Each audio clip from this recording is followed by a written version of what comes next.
Bonjour à tous. Aujourd'hui, nous allons répondre à la question comment choisir son courtier en bourse. Pour pouvoir investir en bourse, il faut passer par un intermédiaire. Cet intermédiaire a souvent un objectif double, détenir nos titres et nous permettre d'acheter des instruments financiers, comme des actions, des obligations, des ETF, aussi appelés valeurs mobilières. L'enveloppe fiscale, permettant de détenir des valeurs mobilières, est appelée un compte-titre ordinaire. L'intermédiaire peut être souvent difficile à choisir. Dans ce podcast, je vais essayer d'être le plus transparent possible. Je serai peut-être à contre-courant des conseillers en investissement financier ou autres youtubeurs qui sont souvent rémunérés par des commissions. Nous allons voir quels sont les différents types d'intermédiaires qui nous permettent de souscrire à un compte titre ordinaire. Nous verrons les paramètres sur lesquels prêter attention pour déterminer l'intermédiaire le plus adapté à sa stratégie d'investisseur. Dans une première partie, nous allons définir ce qu'est un courtier ainsi que les différents types d'intermédiaires financiers qui existent. Dans une seconde partie, je parlerai du fonctionnement de chaque intermédiaire et des conflits d'intérêts qui peuvent exister avec leurs promoteurs. Dans une troisième partie, je parlerai des critères à regarder pour choisir son intermédiaire financier. Dans une dernière partie, dans un objectif de transparence, je vous parlerai des courtiers que je possède et que j'utilise. Commençons par définir ce qu'est un courtier. Un courtier en bourse est un professionnel ou une entreprise qui agit comme intermédiaire entre les investisseurs, particuliers ou institutionnels, et les marchés financiers. Leur rôle est principalement de faciliter l'achat et la vente d'actifs financiers, donc actions, obligations, des fonds, des devises ou des produits dérivés. Certains peuvent offrir des services additionnels, comme par exemple du conseil financier, c'est-à-dire du conseil en investissement en fonction des objectifs financiers et du profil du risque de leurs clients, ou de la gestion de compte, autrement dit des services de gestion de portefeuille où ils prennent des décisions d'investissement au nom de leurs clients. Les courtiers peuvent être classés en plusieurs catégories, donc j'ai donner une classification qui est la mienne et non exhaustive de différents courtiers pouvant y être associés à chacune de ces catégories. La première catégorie, qu'on pourrait appeler tout simplement des courtiers, peuvent être subdivisés en deux sous-catégories. Les courtiers dits traditionnels, comme par exemple Bourse Direct, DEGIRO, Interactive Brokers, Saxo Bank, etc., etc. Et également les néo-courtiers. Vous allez entendre parler peut-être de Trade Republic, Bug Zero, Robinhood, uniquement présents aux USA, Trading 212 et eToro, qui peuvent être leur équivalent. Ensuite, vous avez une deuxième grande catégorie, qui est celle des banques, et les banques peuvent être subdivisées en deux sous-catégories. Nous avons par exemple les banques en ligne, comme Boursorama, Before Bank, aujourd'hui qui n'offrent plus de services de compte titre, Hello Bank, mais également les banques dites traditionnelles, c'est-à-dire celles possédant des agences physiques. Vous allez donc avoir le Crédit Agricole, Société Générale, la Banque Postale, etc., etc. La grande différence entre les courtiers et les banques, c'est bien sûr leur business model. DEGIRO et Saxo Bank, typiquement, possèdent une licence bancaire. Néanmoins, leur business model n'est pas celui d'une banque, mais bien de celui de faire du courtage. Autrement dit, de faire l'intermédiaire pour acheter et vendre des instruments financiers pour le compte de clients. L'avantage pour un courtier en ligne d'avoir une licence bancaire, c'est de pouvoir héberger les liquidités de ses clients. Par exemple, Interactive Brokers n'a pas de licence bancaire. Il fait donc appel à JP Morgan, une grande banque américaine, pour héberger des liquidités de leurs clients. Personnellement, je ne vois pas d'inconvénient ou d'avantage à avoir des liquidités détenues par le courtier ou par une banque mandatée par le courtier. L'avantage est surtout pour le courtier lui-même, qui peut éviter des frais d'intermédiaire ou obtenir une rémunération supplémentaire en investissant les liquidités de ses clients comme une banque. Le risque est faible, surtout si l'intermédiaire est solide financièrement.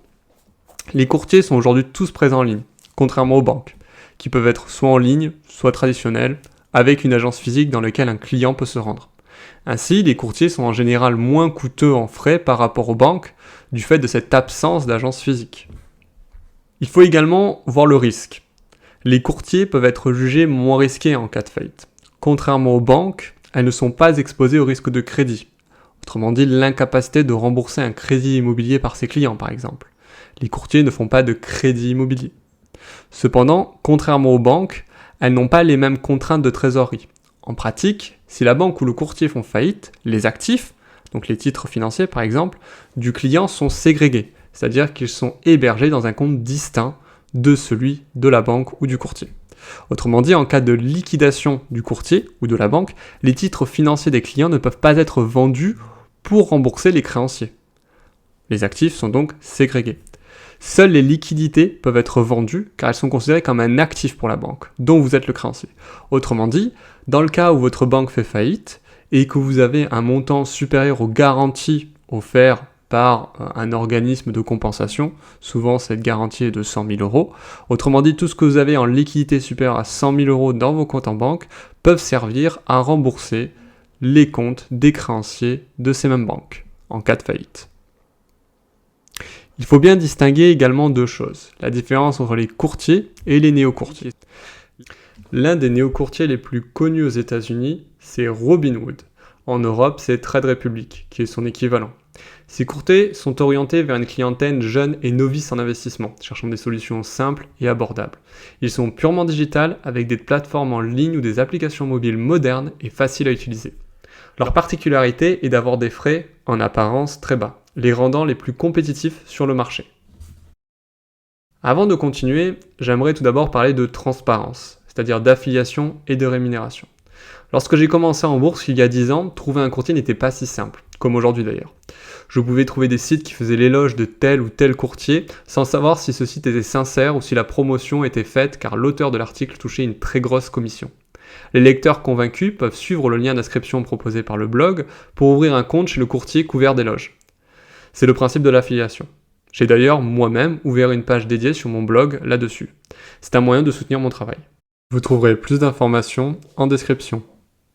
En général, voici un ordre décroissant des types d'intermédiaires offrant le plus de commissions d'affiliation. En premier, nous allons trouver les néo-courtiers, qui offrent généralement les plus grosses commissions d'affiliation. Ensuite, nous avons les courtiers. Ensuite, nous avons les banques en ligne. Et enfin, nous avons les banques traditionnelles, qui, à ma connaissance, n'offrent pas de commissions d'affiliation, ou du moins pas que je sache. L'ordre est du bon sens. Les courtiers vivent des transactions de leurs clients. Plus leurs clients font de transactions, bonnes ou mauvaises pour eux, et meilleurs sont leurs revenus. C'est d'ailleurs la référence du titre d'un livre connu. Mais où sont les yachts des clients ? De Fred Schwed, faisant référence à la richesse des intermédiaires financiers au détriment de leurs clients. Les banques vivent des produits et services vendus à leurs clients. Comptes de dépôt, assurances, produits divers. Elles ne vont pas effectuer de promotions aussi agressives sur leurs produits de bourse, car ce n'est pas leur cœur de métier. Rentrons un peu plus dans leur modèle de rémunération. Si on s'intéresse cette fois-ci plus aux courtiers, l'automatisation grâce à l'informatique a permis de drastiquement réduire le coût de tous ces intermédiaires. Cependant, il faut garder en tête 3 niveaux de coûts que les banques ou courtiers peuvent optimiser. Le premier, c'est le passage d'ordre. Passer un ordre sur les places de marché comme Euronext ou le NYSE, sur le New York Stock Exchange, a un coût. Certaines places boursières et certains volumes peuvent aider à réduire ces coûts. Ensuite, nous avons les infrastructures informatiques, comme les outils et services offerts aux clients. Plus ces outils et services sont complets, et plus ils vont être onéreux. Enfin, nous avons l'infrastructure physique, c'est-à-dire les ressources humaines, les conseillers et centres physiques qui sont un centre de coût. Les frais des courtiers ont pour objectif d'amortir ces coûts en gardant une certaine marge. Les banques en ligne suppriment les infrastructures physiques pour réduire leurs coûts. Les néobanques simplifient l'infrastructure informatique à travers de l'interface d'une smartphone relativement simple et en négligeant beaucoup de services qu'ont par exemple les banques en ligne, comme l'accès à des services de conseillers typiquement. Et ils optimisent le passage d'ordre pour réduire également les coûts, par exemple en faisant des partenariats avec un nombre restreint de places boursières et en utilisant des techniques, ce qu'on appelle de flux d'ordre, que je vais détailler un peu plus tard. Il faut garder en tête que rien n'est gratuit, et c'est toujours le client qui paye de manière directe ou indirecte. Maintenant que nous savons comment fonctionne le business model de ces différentes entités et quelle est leur rémunération et également comment les promoteurs de ces différentes plateformes font pour se rémunérer au travers de l'affiliation, nous allons maintenant déterminer les facteurs de choix qui vous aideront à choisir le meilleur courtier pour vous et votre stratégie d'investissement. Donc j'ai longtemps hésité à faire un joli tableau avec tous ces facteurs résumés comme beaucoup de blogs le font. Cependant, je trouve que cela n'a pas de sens car un courtier dépend, selon moi, beaucoup de sa stratégie d'investissement et de l'implication de l'investisseur. Par exemple, un investisseur préférera payer plus de frais chez un courtier français par phobie administrative de la déclaration des dividendes, qui peut parfois s'avérer complexe, surtout en particulier pour ceux qui font du stock picking, c'est-à-dire de l'investissement en actions et en les choisissant par eux-mêmes. Il y a effectivement une certaine complexité lors de la déclaration d'impôts qui peut dépendre parfois d'accords de double imposition suivant la domiciliation de la société sur laquelle on détient des actions. Un autre investisseur qui n'achète que des instruments sur Euronext n'a pas d'intérêt à aller voir un courtier étranger, car les tarifs sont souvent moins compétitifs par rapport à des courtiers français ou européens. De plus, les frais peuvent évoluer au cours du temps, rendant un courtier plus compétitif qu'auparavant. Le deuxième aspect sur lequel un investisseur doit se pencher dans le choix de ses courtiers, c'est les garanties. Les courtiers, banques ont souvent un pays de domiciliation et peuvent être agréés par différentes autorités de régulation dépendant d'un pays. En France, l'autorité de régulation est l'autorité des marchés financiers. Ces autorités peuvent être plus ou moins complaisantes et regardantes sur les règles que les courtiers doivent appliquer. Lorsqu'un intermédiaire financier, courtier ou particulier est agréé par une autorité européenne, il peut exercer une activité dans n'importe quel autre pays. C'est le principe du passeport européen.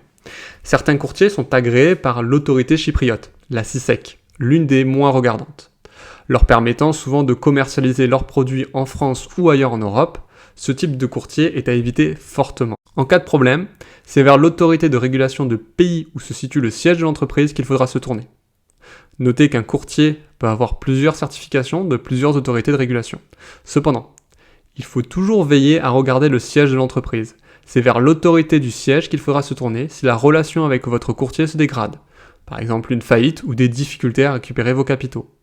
Visez des pays frontaliers à la France, l'Allemagne, les Pays-Bas par exemple, et principalement en Europe, cela reste une bonne garantie. Pour plus d'informations des courtiers à éviter, il existe une liste noire de l'AMF que je vous ai mis en description, qui recense toutes les entreprises à éviter. La certification de l'autorité de régulation peut offrir des garanties aux investisseurs. En Europe, les banques sont couvertes à hauteur de 100 000 € pour chaque compte ouvert par leur client. Autrement dit, si la banque fait faillite, les liquidités de chaque client seront remboursées, en théorie, par un fonds de garantie à hauteur de 100 000 €. Bien évidemment, si tout le système bancaire venait à s'effondrer, cette garantie ne pourrait bien sûr pas être assurée. C'est pour ça que je dis en théorie. Mais là encore, est-ce que le système bancaire européen finirait par s'effondrer totalement? Je ne sais pas. Et personne ne le sait. Si vous avez 150 000 €, concrètement, vous perdrez 50 000 €. Pour les titres, actions, obligations, cette garantie est de 70 000 € en France. Elle est garantie par l'ACPR. Cette garantie peut être inférieure dans d'autres pays, et elle dépend de la domiciliation de l'intermédiaire financier. Par exemple, DEGIRO est rattaché à la BaFin, donc l'autorité de régulation allemande. Celle-ci n'offre qu'une couverture de 20 000 € sur les titres. C'est pareil pour Interactive Brokers, courtier américain, qui est sous l'autorité de régulation irlandaise pour ses clients français. Si votre courtier fait faillite, les actifs sont en théorie ségrégés, donc il n'y a pas vraiment de risque pour vos titres. C'est réellement si le courtier fait faillite et qu'il y a une malversation financière et qu'il décide d'utiliser vos titres pour rembourser ses créanciers. Autrement dit, lors de la liquidation de l'entreprise, les créanciers du courtier ne peuvent pas prendre vos titres pour se faire rembourser. En revanche, si le courtier décide d'effectuer une malversation financière et d'utiliser les actifs de ses clients pour rembourser ses dettes, alors les 70 000 € de garantie entreront en jeu pour couvrir les épargnants lésés. Personnellement, j'ai donc une préférence pour les courtiers français, régulés par l'AMF, même si ceux-ci, il faut le reconnaître, ont quand même des tarifs un peu plus élevés que beaucoup et nombreux de courtiers étrangers. Un autre aspect extrêmement important qu'il faut regarder en tant qu'investisseur, c'est la pleine propriété des actifs. Certains courtiers utilisent les mécanismes qui ne vous rendent pas ou plus propriétaire des titres que vous achetez. Or, la pleine propriété des actifs est bien un fondement du capitalisme. Typiquement, les mécanismes utilisés vont être le prêt sur titre et le fractionnement d'actions. Le prêt sur titre permet au courtier d'utiliser vos titres avec votre accord, pensez souvent à lire les clauses lors de l'ouverture de votre compte titre, pour les prêter à d'autres intermédiaires, ça peut être des particuliers, des institutionnels. Cela permet de réduire les coûts car ils sont rémunérés à un taux d'intérêt pendant la durée du prêt. Par exemple, DEGIRO offre deux types de comptes. Le compte custodial et le compte basique. Le compte basique utilise le prêt sur titre, et donc les tarifs sont moins élevés que l'offre custodial. Notons que certains courtiers, comme Bourse Direct ou Interactive Brokers, proposent de rémunérer leurs clients lors du prêt sur titre, seulement s'ils souhaitent de le faire. Lorsque vous prêtez vos titres, c'est le courtier qui les récupère pour les prêter, le plus souvent à des vendeurs à découvert. Vous perdez donc la propriété du titre pendant une durée plus ou moins longue. Si l'intermédiaire à qui il prête vos titres est incapable de rembourser le courtier, alors vous perdez vos titres.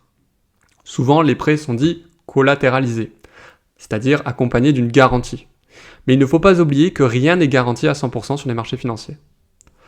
Le fractionnement d'actions permet d'acheter une action à un prix inférieur à son prix affiché. Par exemple, si une action vaut 1000 € et que vous n'avez que 500 € à investir, alors vous pouvez acheter une demi-action. L'action étant incomplète, c'est votre courtier qui en est réellement propriétaire. Ce risque est donc modéré car il n'impacte que les actions que vous ne détenez pas en entier. Un autre point sur lequel vous devez prêter attention, c'est les produits dérivés. Les produits dérivés, aussi appelés armes de destruction de richesse, peuvent être un formidable outil de protection du capital, mais également de destruction. Certains courtiers sont spécialisés dans ces produits, et notamment dans une catégorie appelée les Contract for Difference, les CFD. Je ne rentrerai pas dans les détails techniques de ce type de produit, mais ce sont des courtiers qui permettent l'accès à ces produits, qui offrent le plus de commissions d'affiliation. Ils font également perdre beaucoup d'argent à leurs clients. D'après l'étude de l'AMF, l'autorité des marchés financiers français, 89% des clients perdent de l'argent avec les CFD. Les CFD ne fonctionnent pas par nature dans l'intérêt du client. Je ne dis pas qu'il faut fuir tous les courtiers offrant des produits dérivés. Cependant, il faut fuir tous les courtiers faisant la promotion de ces produits dans un objectif de gain d'argent rapide. Les produits dérivés servent à l'origine à se protéger d'un risque en l'échangeant contre de l'argent, à une contrepartie. Un autre critère de choix, et qui devrait être le plus évident pour la plupart des investisseurs, est celui des places de marché accessibles. Après avoir défini votre stratégie, qui peut être passive, active, orientée sur les dividendes, les ETF, la croissance, la valeur, les produits à acheter, actions, obligations, or, ETF, il faut se demander où les acheter, sur quelle place boursière mondiale. Si votre stratégie est d'acheter les 10 plus grosses actions françaises, un courtier français a plus de chances de vous offrir des tarifs avantageux qu'un courtier étranger pour l'accès au marché Euronext, autrement dit la bourse de Paris et d'Amsterdam. En revanche, si votre objectif est d'acheter des actions étrangères, alors des courtiers plus gros, voire internationaux comme Interactive Brokers, peuvent être une alternative intéressante. Lorsque vous achetez des actions, vous pouvez acheter l'action PayPal, par exemple, sur différentes places boursières, par exemple Paris, Londres, New York. Cependant, il est important de regarder la liquidité disponible sur ces places de marché. Les actions françaises, en général, sont plus souvent échangées à la bourse de Paris qu'à la bourse de New York. Il en est de même pour les actions américaines, où c'est l'inverse. Plus une action est liquide, l'achat et la vente sont rapides, car beaucoup d'acheteurs et de vendeurs sont présents, et plus le spread, c'est-à-dire l'écart de prix entre un prix d'achat et le prix de vente sur les marchés, sur le carnet d'ordre, est faible. Le spread est un type de frais caché par les courtiers au final, en particulier par les courtiers qui ne vous offrent l'accès qu'à un certain nombre restreint de places boursières, sur lequel il aura par exemple un partenariat. C'est le cas typiquement des néo-courtiers. Enfin, un aspect souvent négligé, je trouve, est celui de la déclaration d'impôt. La déclaration d'impôt est un moment redouté par tous les investisseurs. Au-delà des sommes reversées à l'État, il y a la complexité à prendre en compte. Les courtiers, banques en ligne et banques françaises ont une communication directe avec le fisc français.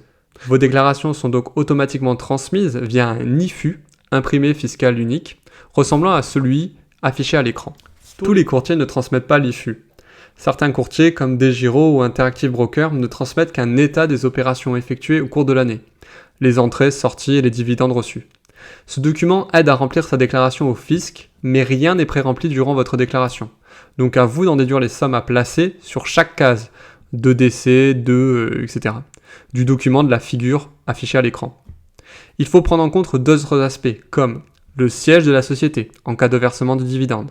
Certains pays ont signé un accord de non-double imposition qui vous évite d'être doublement imposé, à la fois dans le pays d'origine de la société, sur lequel le dividende est déjà imposé, et également en France, lorsque vous percevez les dividendes sur votre compte. L'abattement pour durée de détention en cas de vente après une certaine période est également à prendre en considération. Également, le taux de change. Si vous avez un dividende versé en dollars, sur un compte en dollars, il faut convertir la somme en euros et faire le calcul sur différents instants de l'année, en particulier si ce versement de dividende peut être semestriel ou trimestriel.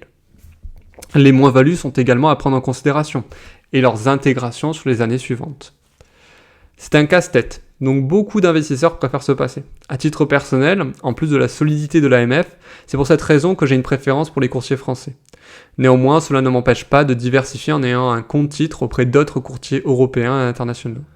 Un point particulièrement critiqué auprès des néo-courtiers est ce qu'on appelle les paiements pour flux de commande.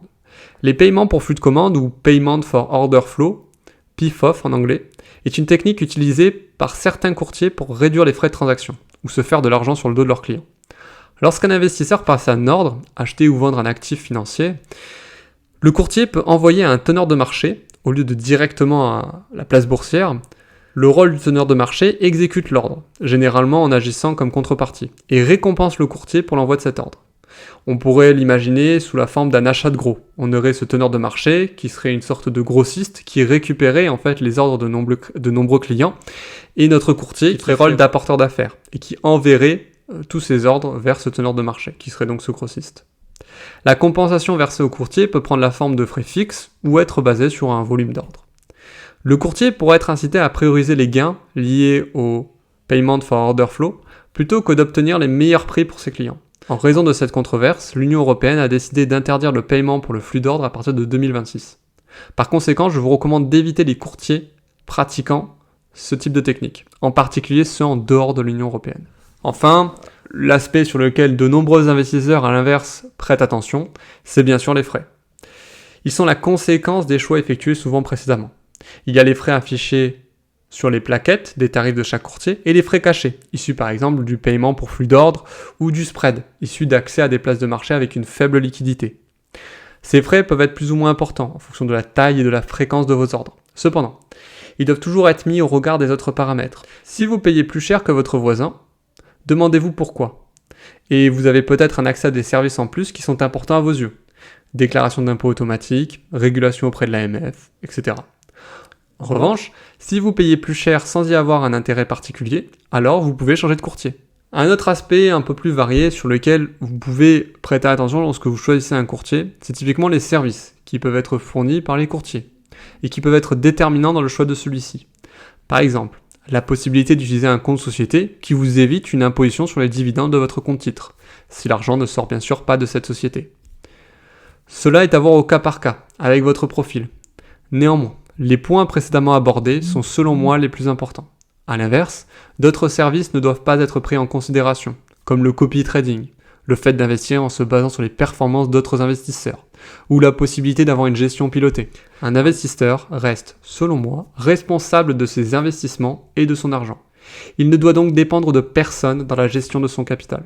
Maintenant, je vais donner mon avis personnel, il ne concerne donc que moi. Dans un souci de transparence, je vais vous donner les courtiers que j'utilise. Je pense que très peu demandent cette information à leur banquier ou conseiller en investissement financier ou conseiller en gestion de patrimoine. À tort, car comme dit l'adage, les conseilleurs ne sont pas les payeurs. En tant qu'investisseur passif, et au moment où j'écris ces lignes, j'investis majoritairement en ETF sur Euronext Paris et Amsterdam. J'ai donc un courtier principal, qui est Before-Bank, une banque en ligne française rattachée au Crédit Agricole. Malheureusement, cette banque n'offre plus de services de courtage, mais je continue d'utiliser ce compte titre avec des tarifs que j'estime comme étant compétitifs. Je possède également Bourse Direct pour mon plan épargne action, qui est le moins cher en termes de frais. J'ai Interactive Broker pour des instruments spécifiques accessibles sur des places étrangères. Typiquement, l'ETF ZKB Gold, que je considère comme étant le meilleur ETF or. J'utilise DEGIRO en complément, en tant que courtier de secours, car elles sont européens et similaires à Interactive Broker, qui est américain. Et nous ne sommes jamais à l'abri d'une dégradation des relations entre l'Europe et les États-Unis. Saxo Bank semble également une bonne alternative que j'envisage à l'avenir. Enfin, et cela peut paraître surprenant, j'utilise Boursorama pour acheter des actions en direct. Je sais que ce courtier est plus cher qu'un Interactive Broker, mais moins cher que Bourse Direct pour les marchés américains. Cependant, je n'ai pas à me prendre la tête lors de la déclaration d'impôt et je suis prêt à en payer le prix. Peut-être que mon opinion sur la question changera, mais pour l'instant, je suis satisfait. Enfin, mon avis sur les néo-courtiers reste plutôt négatif. Le seul que je pourrais recommander à utiliser serait Trade Republic, car c'est selon moi le plus crédible des néo-courtiers. Il est régulé par la BaFin, l'autorité fédérale de supervision financière allemande, qui reste un régulateur sérieux en Europe. Les néo-courtiers sont un bon moyen de débuter en bourse à faible frais. Si vous n'envisagez pas de construire une liberté financière ou d'être rentier, cela peut être une bonne option. En revanche, si vous avez un horizon de temps long et envisagez un gros portefeuille, plus de 100 000 €, je partirai sur des courtiers traditionnels ou des banques en ligne. Sachez qu'en écrivant ces lignes, je m'assois sur des très grosses commissions d'affiliation, dont beaucoup de blogs, CIF et CGP profitent. Pour conclure cette vidéo, nous avons abordé avec transparence les différents types d'intermédiaires financiers qui existent pour ouvrir un compte titre ordinaire, aussi appelé CTO. Ces intermédiaires doivent être choisis en fonction de différents facteurs qui dépendent de la stratégie de l'investisseur et des différents services offerts par l'intermédiaire financier. Il n'existe donc pas dans l'absolu un courtier qui soit meilleur sur tous les aspects. De plus, il faut garder en tête les conflits d'intérêts qui peuvent exister lorsqu'une personne vante les mérites d'un courtier. Il faut donc toujours garder en tête l'adage bien connu, les conseilleurs ne sont pas les payeurs.